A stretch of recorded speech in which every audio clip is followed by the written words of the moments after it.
J'ai beau avoir eu une enfance difficile, ça sert à rien de me plaindre. Je suis même reconnaissant pour ce qui m'est arrivé et pour les challenges que ça m'a permis de dépasser. Voici les mots que Jimmy Butler a déclarés en conférence de presse. Jimmy Butler, c'est un joueur NBA qui joue au Miami Heat, qui a été jusqu'en finale NBA cette année-ci. Et dans une interview, on lui parlait de son enfance difficile. Il a eu une enfance difficile, il a vécu dans les quartiers difficiles aux États-Unis. Et on adore parler de ça aux États-Unis parce que comme ça, on utilise beaucoup l'apitoiement, la plainte et tout ça. Et lui, il dit non, non, non, non, non, non, non, pas avec moi. Je ne veux pas que vous écriviez des trucs pour que les gens me plaignent. Je ne suis pas à plaindre. Il n'y a rien de ce qui m'est arrivé qui est à plaindre. Au contraire, j'aime ce qui m'est arrivé. Je suis content de ce qui est arrivé et je suis content des défis que ça a mis sur ma vie et que ça m'a permis de dépasser. Et cette manière de fonctionner va complètement à contre-pied avec ce qu'on a l'habitude de voir et d'entendre à la télé et encore plus aux États-Unis. Et donc laisse-moi t'expliquer un petit peu les différences entre ces deux manières de fonctionner. D'abord, la première, c'est sur ta perception. Et quand je parle de perception, il faut toujours que je revienne sur une partie, c'est que tu ne vis pas la vie telle qu'elle est. Tu vis la vie telle que tu la vois.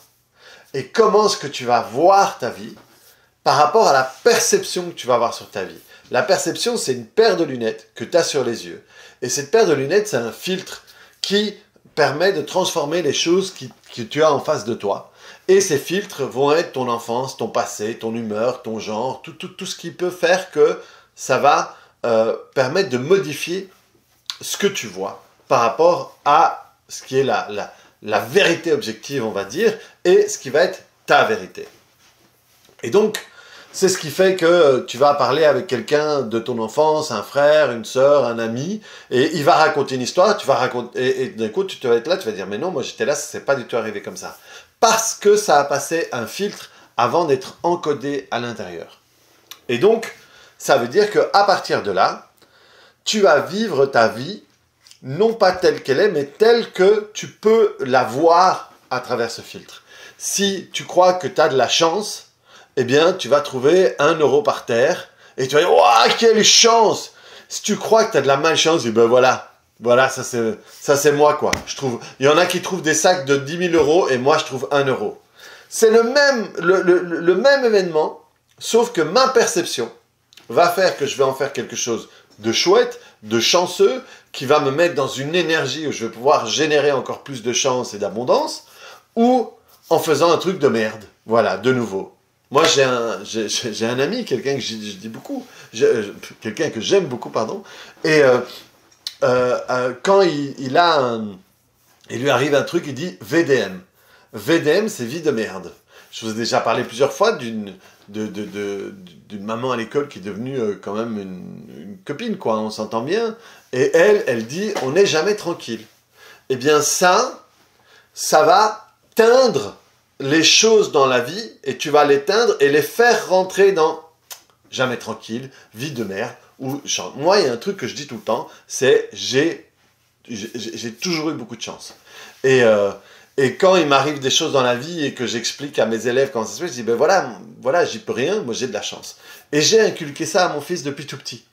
Je lui ai parlé de chance. Et lui, et il est là-dessus, ah ouais, mais nous on a toujours de la chance. Ce qui veut dire qu'il y a plein de chouettes trucs qui arrivent. Est-ce qu'elles sont plus chouettes ou pas que les autres, j'en sais rien, mais on les transforme comme un truc chouette.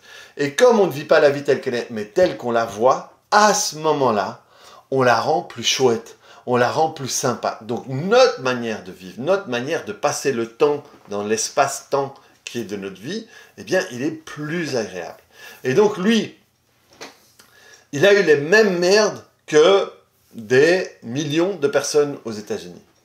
Et au lieu de voir ça comme « Ah, tu vois, c'est parce que je suis pauvre, c'est parce que je suis noir, c'est parce que je vis dans un quartier malfamé ou quoi que ce soit. » Non, non, il dit « Je suis reconnaissant d'avoir eu ça parce que ce défi-là m'a permis de me dépasser et de pouvoir grandir. » Donc, pour lui, et là, et effectivement, c'est un joueur hargneux. Là, il est arrivé en finale alors que dans son équipe, quand tu vois les autres équipes, il n'y a personne de grand, quoi. Il y a tous des types qui ont la dalle, mais ils ont la dalle parce qu'ils ne sont pas considérés comme quelqu'un en NBA. Donc il est arrivé jusqu'en finale avec, voilà, je ne vais pas rentrer dans les détails, mais des joueurs qui n'ont pas été draftés, donc qui n'ont même pas été choisis par des équipes, quoi. C'est comme si à l'école tu joues au foot et tu joues qu'avec les gars qu'on ne veut pas prendre dans les équipes, quoi. Tu vois?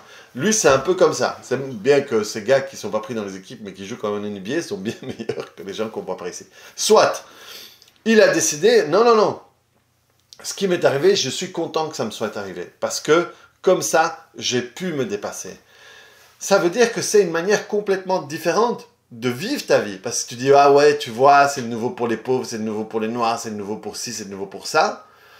À chaque fois qu'il t'arrive, tu dis, ouais, tu vois, ouais, mais c'est parce que je suis pauvre, c'est ça. C'est un peu comme si tu arrives dans la vie et tu dis, j'imagine que vous voulez pas m'acheter ça, non? Je veux dire, tu vas pas être un super vendeur si tu fais ça, tu vois? Et donc, cette manière de voir les choses et de se conditionner font qu'il vit une vie beaucoup plus extraordinaire que la plupart des autres, alors qu'il a vécu les mêmes choses. Et il y a une vidéo, cette vidéo-là, je te dis les 3 décisions qui dessinent ta vie. Eh bien, je t'explique qu'il y a 2 choses qui vont faire que tu vas faire la vie d'une manière ou d'une autre. De 1, ça va être sur quoi tu vas mettre ton attention. Et 2, quelle signification tu vas donner à tout ça.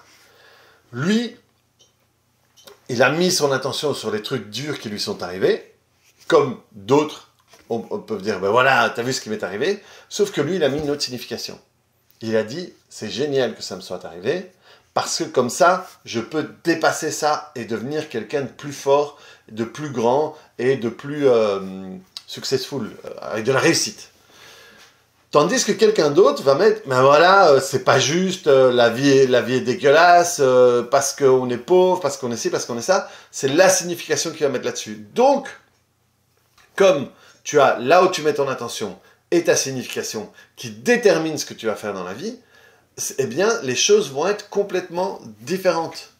Lui, la signification, c'est que c'est génial, c'est un challenge, c'est un truc à dépasser, super, quoi. Alors que, ouais, de nouveau, tu vois, putain, mais ça va, à quoi ça sert de faire des efforts si de toute façon, je vais quand même avoir un truc derrière qui va arriver. C'est 2 chemins différents qui vont t'emmener à des endroits complètement différents de ta vie. Et donc, c'est intéressant que tu te dises, tiens, dans les moments difficiles de ma vie, comment est-ce que j'ai décidé de regarder ça? Et comment est-ce que, encore aujourd'hui, je traîne les pieds, peut-être, sur des trucs qui me sont arrivés dans le passé. Moi, il y a l'événement le plus difficile de ma vie que je détaille dans mes formations pour expliquer comment est-ce qu'on peut prendre le pire moment de sa vie et en faire le meilleur.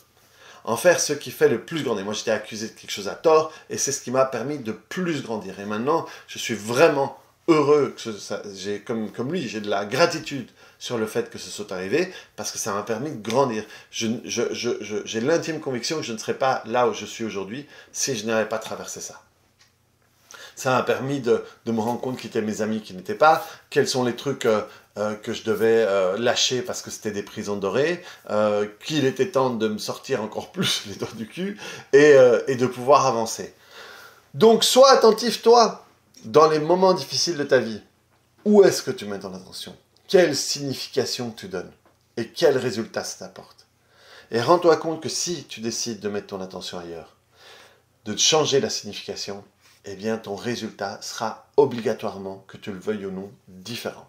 Donc réfléchis à tout ça. N'hésite pas à me mettre dans les commentaires si ça te parle, si ça fait avancer le schmilblick. Et on se voit bientôt sur une autre vidéo. Je t'invite à voir celle-ci de la semaine dernière qui va te permettre d'avancer un petit peu plus sur la compréhension de tout ça. Et on se revoit. À bientôt. Ciao!